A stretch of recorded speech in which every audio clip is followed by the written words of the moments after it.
Welcome into a special edition of the KSL Sports Front Page. I'm your host, Kyle Ireland, and alongside me today, we've got our BYU insider, Mitch Harper, and our KSL Sports anchor on KSL TV, Sam Farnsworth. Boys, we just had so many Zoom calls. I don't even know how many we had. So it's just another video call that we're going to have today, and wanted to catch up, get some feedback from you guys on BYU's Pro Day, Zach Wilson in particular, some of the other numbers put up by Brady Christensen and others. But if you're watching this on Facebook, YouTube, Twitter, we can see your comments. So feel free to chime in on the conversation if you have anything that you want to ask Sam or Mitch about what you saw at Pro Day today.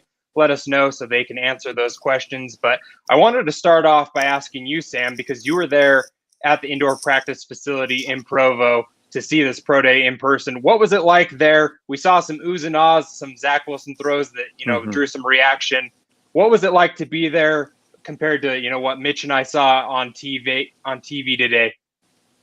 I enjoyed it. I mean, it reminded me of a lot of NFL practices that I had been at in years past when I used to cover the NFL. So it felt kind of like familiar territory from that aspect of it. It felt good to be there and to be around kind of that NFL type atmosphere. Now, there was definitely an energy, right? You could feel it. You noticed it once you saw all of the scouts, GMs, coaches coming through the doors after all of the weigh-ins. I wasn't back where they were doing the weigh-ins or the measurements and all that stuff. But once they entered the practice facility to begin workouts, you could feel the energy coming with them, the excitement coming with them. And it was really cool. I haven't covered pro days here in Utah yet. I don't know that there's been one quite like this ever before when you've had that many representatives from the same school participating in a pro day. I mean, 16, that's a lot, right? And of course, we know who the center of attention was, but because Zach Wilson was the center of attention, a lot of these other guys got an opportunity to show off some of their skills as well. But yeah, the energy inside the practice facility, it was high. It was fun. Yeah, BYU definitely does a nice job with their pro days. NFL draft or NFL liaison Jason Ayu, he puts the whole event together, and it's quite the spectacle, it seems. And from the appearance, I mean, even they got their own parking spots. The NFL teams, they pull up and they got their own logos. I thought that was interesting to see that. But I thought, Zach Wilson, the one question I think a lot of people had was his size, his measurements, where he was going to check in at, and he goes in at 6'2", 1 1/10 inch. It's the 6'0", 2'1". I love the NFL style format of the heights because no one understands them.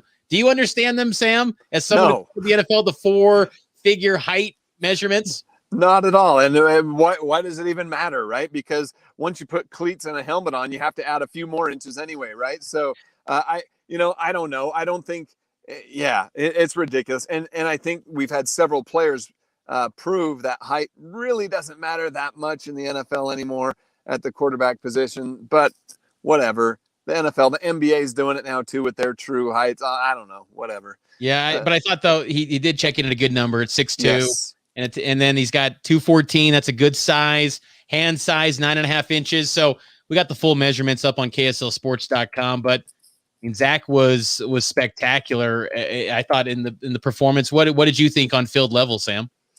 Yeah, no doubt.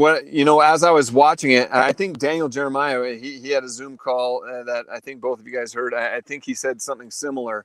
But as I was watching it, I was like, oh, this, nothing special here. That's because we've been used to it all year, right? We've been used to seeing Zach Wilson doing all these things. He made a few throws that I was still like, wow. When he does a little sidearm sling, right? And then he does that across body deep ball.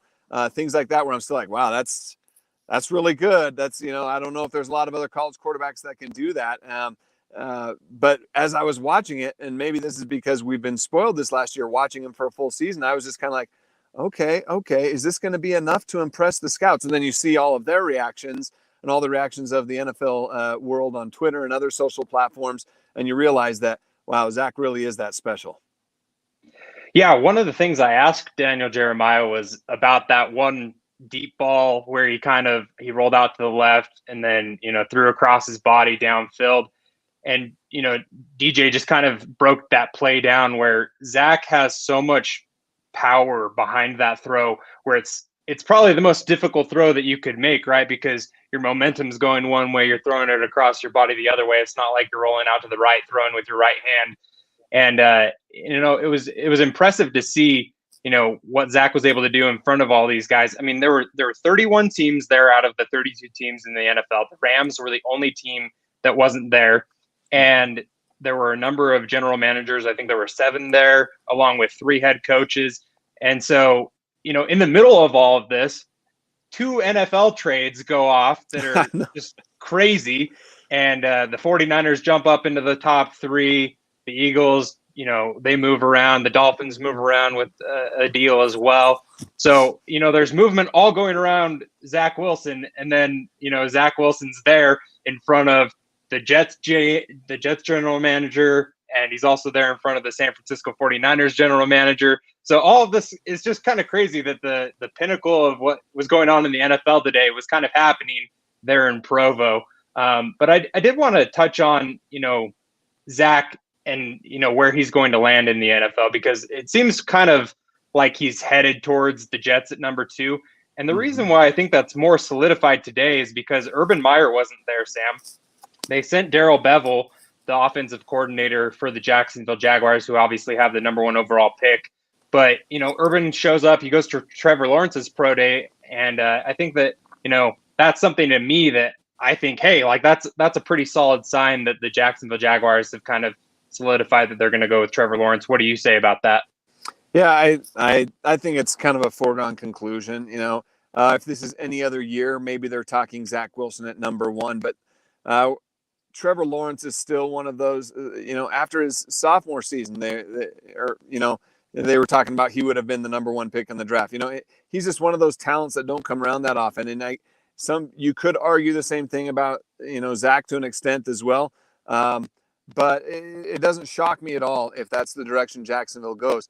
What also would not totally shock me is if the Jets did not take a quarterback. I still think it's in their best interest to do so. If they're going to stay at number 2, if they don't want a quarterback, they should get out quick, because there's teams that would definitely want it. But it still wouldn't totally shock me if they decide, you know what, we're going to stick with Darnold and let's get him some talent around him. And then suddenly the 49ers become a big play for Zach Wilson at number 3. I think a lot of BYU fans would be more excited about maybe that fit than a Jets fit. But, yeah, you're right. The Jets are in a position where it's like, if you don't take Zach Wilson, people are going to wonder, what is wrong? Why didn't you take him? Yeah, and I think that, we're going to kind of see throughout the next couple of weeks. We're a month out almost from the draft, 5 weeks ago yesterday, I believe.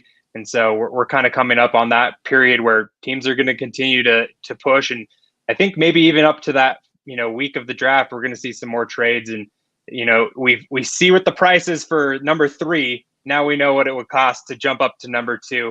But Mitch, I wanted to get your take on some of these other guys that performed at BYU. Obviously, Zach was there to highlight, but like you both have mentioned, Zach's attention and what he brought to Pro Day there in Provo also brought eyes onto some other BYU players.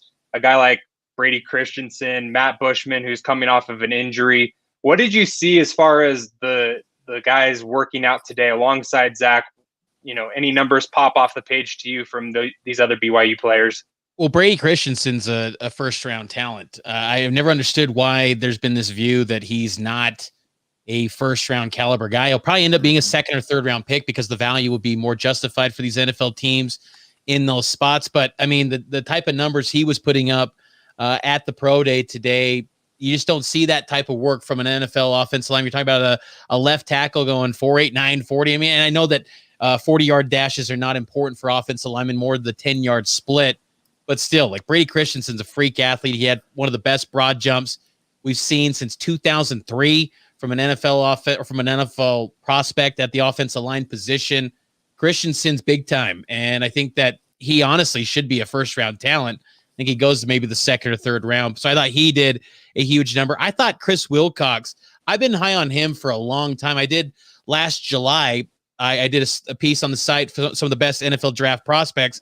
And just a humble pat on the back to myself, I did put Zach Wilson as an NFL draft prospect back in July. So there was one outlet that was giving some love to Zach Wilson in regards to the NFL draft before anyone else. But Chris Wilcox, I thought, was maybe right there with Matt Bushman as the best NFL draft prospect last July. And I thought he did wonders of good for his draft stock, a 4.31 40 unofficial. Sam, you had the video on your Twitter feed, and the dude is blazing fast. I had visions back to his recruitment when it was down to BYU in Southern Utah. He was an Ed Lamb recruit, and he comes to BYU. And I think a lot of Cougar fans early on in his career were like, this guy can't play. He's getting burned by Toledo every single play down the field. He's giving up pass interferences to Arizona. But when he was healthy, he was a lockdown corner for BYU, and he's good in run defense too. So I think Chris Wilcox is going to be someone that's a 4th or 5th round guy. And I think Dax Milne too. I've been high on him. I thought it was smart that he declared for the NFL draft. Maybe not the greatest eye-popping numbers, but his film is going to win the day. And that's kind of the biggest theme with this NFL draft process this year, more than most, is because everything's done virtually. Yeah. So teams are relying on the film, and Dax Milne had excellent film for teams to look at in 2020. So I'm feeling pretty good about those BYU guys, those 4. Matt Bushman, I think he should be a 5th, 6th, 7th round guy because his film is really good. After that, though, might be a little bit of high priority undrafted free agent guys, but a lot of good happening for BYU at this pro day. Sam, who popped off to you? Was there a guy that kind of stood out amongst the others? Well, Brady Christensen, I think, stole the day, and even though all the eyes were there to see Zach Wilson, this was Brady's pro day, right? What he did, and I agree with Mitch. I think he's a 1st round quality talent. It is a deep 2021 draft class at tackle, so there's going to be a lot of options there, and I think that's what pushes him further down. But before the pro day, I think he might have been a 5th round type guy, despite the talent, just based off of maybe the lack of film or whatever that people lack of notoriety. But with today's pro day, I think he's definitely a day 2 draft pick. Matt Bushman, the ability to show that he's healthy enough to play football. He is older. It's been a full season since he's played. But I think, he showed he's got great hands still, catching some of those passes from Zach. I think he's definitely safe to say that he's going to get drafted. One name you didn't bring up, and I don't know if it's just because you didn't, you just overlooked it there, Mitch. But I think Kairos Tonga is going to be a draft pick as well. I still think he's a day 3 guy in this draft. There's a great chance that 5 BYU Cougars get taken in the draft, but the guys whose stock got boosted the most, I'm going to go back with Chris Wilcox. You can't teach speed. You can't, that's just something that people have. And when you put that number in an official time at an official pro day, that definitely boosts your stock, and teams will be, if he doesn't get picked, he's going to get signed immediately. Chris Wilcox will be on a training camp roster this summer with an opportunity to earn a roster spot. And I think I'm glad you bring up Kairos too, because that was a error on my part not bringing him up because he's lost some weight too. He's looking good. He's playing around about 315 now, and that's ideal for him. And I can't help but think though, when I watched today's event, I think back to a conversation I had with Kalani Sitake after a fall camp practice in 2019. And this was before the 2019 season played out. 2017 season was still kind of fresh in the minds of BYU fans, the 4-9 debacle. And Kalani told me, he's like, there's a lot of NFL talent on this roster. We're going to have so many guys in a couple of years drafted in the NFL. And I thought to myself, we'll have to see, I think there's potential, but man, what a huge endorsement of the BYU football program, the vision for Kalani Sitake, what transpired today, because BYU just never had this type of a pro day. I mean, 2 years ago at this event, BYU had literally no one that was probably garnering any attention. BYU had I think 22 NFL teams. Today, 31 teams were at the NFL draft pro day for BYU. That's just, and big time names, the GMs, the head coaches, not just some scout, obscure scout was coming to visit. It was the the heavy hitters in the NFL were coming to see BYU, and that's huge for the program. And I think this is something that now gives BYU some instant credibility with recruits on the recruiting trail. Like, hey, we turned a preferred walk-on in Dax Milne into an NFL draft pick. We turned a guy in Chris Wilcox, a guy who had an offer to Southern Utah, into an NFL draft pick. You, the 4-star recruit, come to this program. We can get you to the league because we've done it with guys that were far inferior based on the star ratings than you. So Kalani had a vision. It's working out. Now, obviously, it'll be the challenge to try to replicate this for years to come. I mean, you're never going to probably have this number of guys. It's just unique. But still, I think it's something that BYU can build off of on the recruiting trail and just the relationships that they're forming now with the National Football League, because for a long period of time there, that was kind of broken. And I think that teams were steering away from BYU as a whole. They were shifting more to Utah. Now I feel like BYU is getting some inroads once again with the National Football League. Yeah, that was one of the things I wanted to ask you, Sam, kind of along those same lines. Is I saw on the broadcast, I believe it was Fred Warner who was walking next to his former defensive coordinator, Robert Saleh. Did you see any other former BYU players that are, are now in the NFL who were kind of making, that kind of impact on BYU years later, where they're coming back to Pro Day as professional players? Was there anybody else that you saw there that kind of was, an advocate of BYU today for these pro players? Right. Maybe there were, and I didn't notice them. Fred Warner was the only one that I noticed. I was scrambling, doing several different things, trying to shoot video, trying to do tweets, but I was trying to keep an eye out as well. But I did notice Fred. Obviously, there's some former Cougars that are close to the program still. Chad Lewis, he's Matt's father-in-law as well. So he was kind of front and center there at Pro Day as well. John Beck, obviously, back being a former NFL guy back in the program, helping out with Zach and things like that. But, Mitch is right. BYU's kind of what the job that Kalani has done, not only for the program here, but the connection that BYU is beginning to remake with NFL again. It's happening, and no greater testament than seeing 16 guys working out for 31 different teams today at the indoor practice facility. So I think BYU definitely, they've got something special going on in Provo. You got to keep winning also for it to continue to go that direction. But as long as Kalani can continue to put together a good winning program, these recruits are going to come here because they know it's an opportunity for them to, jump their career. We always talk about it all the time. You go to college to study for what you want to do professionally, right? He's creating BYU football as that opportunity for people to come to prepare for what they want to do professionally, and that's potentially play in the NFL.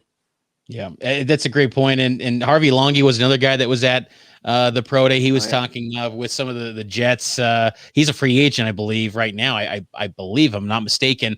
So we'll see. Harvey had a big year last season for the Jets. But yeah, I mean, BYU's just they did a nice job today. And I think that, you hope that this now pays off for the program to get some of these guys, highly rated in the NFL draft process, because I think it's just a lot of it is forming relationships too. I think that's a big thing. Whereas Kalani has made a vocal effort to make it clear, like, getting guys to the league. It's not the end all be all. That's not his job description to get guys to the league. He wants to create great men on and off the field, but to get players to the NFL, it's going to do a world of good for BYU going forward. And I think that the way they showed out today, I thought it was impressive. And I think it validated why a network like NFL Network's hopping on, giving it national exposure, because there's actually guys beyond just simply Zach Wilson. I know he was the center point. There's going to be some guys that are maybe starters, maybe some guys that are going to be competing for second, third string spots, competing for 53-man spots this fall. They're going to be rookies, and BYU's had a tendency of producing some quality players to the league in recent years. Any final thoughts from you, Sam, or Mitch, again, before we wrap this up today? Well, I will say Chris Sims, NBC sports analyst, so he's doing great things with NBC. He's got a tweet that comes in. The game is played on the field, but what we saw from Zach Wilson today, there is no comparison between his workout and Trevor Lawrence's. It was out of this world awesome. The degree of difficulty of the workout was high, and he made so many high-level throws. So he's digging deep, guys. He's still saying Zach Wilson better than Trevor Lawrence, and dang it, I'm tempted to say the same. Maybe I'm biased because I've seen Zach Wilson so many years, but Zach Wilson's impressive. He's a generational talent. Maybe Urban Meyer will shock us all on draft day, huh? Yeah, I mean, we can only hope that we get some more some craziness between now and then. Another thing that I saw just going along tweets that Mitch mentioned, that one, Dane Brugler of the Athletic, he put out a tweet earlier. He said that he got a text from an NFL scout who was at the pro day today, and he said draft starts at 3, Wilson going 2. So sounds like that Trevor Lawrence, Zach Wilson 1-2 combo there to the Jets and Jaguars. It seems like that's kind of solidified now. But yeah, we put up a piece on KSLSports.com. You can go check that out right now on all of the social media reactions from BYU's Pro Day, including Zach Wilson's throwing session. But be sure to follow us on Twitter, Instagram, all of the social media, Facebook and whatnot at KSL Sports. You can find Mitch on Twitter at Mitch_Harper. You can find Sam at Samsworth_KSL. I believe he changed his Twitter on me, so it throws me off every time now. Me off too. I had to double check. Throws me off. But follow Sam on that on Twitter, and also check out Sam's work on KSL TV on SportsBeat. Sam, can you give us a little plug on what you've got tonight on TV? Yeah, there'll be a lot of this talk. Zach Wilson and the BYU Pro Day, but also the Utah Jazz are playing the Memphis Grizzlies, the first of back-to-back home games against Grizzlies. So hopefully they can keep their roll going. I'm also working on a little piece for the website, KSL Sports. Guys, I'm not used to writing as much anymore, and so I'm kind of like feeling the pressure here to get this story done so I can get it cranked out to the website. I need some good vibes from you guys to crank this out quickly and put a quality story online. So I'm just going to pull them in from you. Sounds good. Well, we wish you luck on that, Sam. You can continue to check out all of Mitch and Sam's work on KSLSports.com. And until then, this has been the KSL Sports Front Page.